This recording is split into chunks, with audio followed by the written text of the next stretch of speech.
Hi there, welcome to another edition of the Global Economic Outlook. My name is Philip, and I'll be taking you through the major events in the global economy.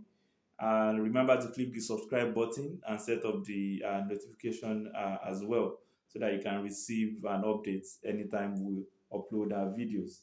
Today, we'll be looking at oil prices, and we title it Oil Prices Reach New High, but is $100 still attainable? Now, the global oil price has reached more than $75 in the past few days, and it looks like there is every tendency for it to rise even higher, especially in the short run. Demand is rising because countries are removing restrictions on movement and restrictions on travels, which was they were forced to take during the advent of the coronavirus pandemic. You remember that the early part of 2020 was really a testing period for oil producing countries because oil prices plummeted and in some cases even reached negative territory. But the slump in 2020 was stopped when the Organization of Petroleum Exporting Countries and Russia, as well as other oil producing countries, reached an agreement to reduce production quota. This helps to put oil prices back on the road to recovery. And of course, in 2021, oil prices have been rising really high. According to CNBC, oil prices have already risen about 45% and close above $75 even in the past week. So some analysts are already saying that it looks like $100 is well within reach. But do you really think we can reach $100 given the momentum that has been generated already? We don't know. But what we know is that OPEC Plus is currently meeting and they are yet to reach an agreement. So OPEC Plus is trying to increase production quota by $2 million to uh, trying to increase production quota by 2 million barrels per day. But they are yet to reach an agreement on that because the United Arab Emirates (UAE) is opposed not to the increase in the production quota, but to they want it conditioned on some certain variables. Precisely, they want the baseline change. Now, the baseline is used to determine the pumping quota for countries. Now, the baseline which is currently being used is from about 4 years ago. It measures what they used to produce about 4 years ago.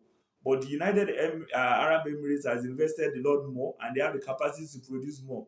So they want the baseline to be used to be from around 2 years ago, which will mean that even the new deal, will help them to pump a little bit more and probably make more even in the market.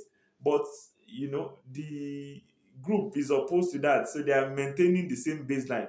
And the truth is that they will not be able to alter the baseline until after the end of the production quota agreement, which is supposed to end now with the new agreement they are trying to reach to end at the end of 2022.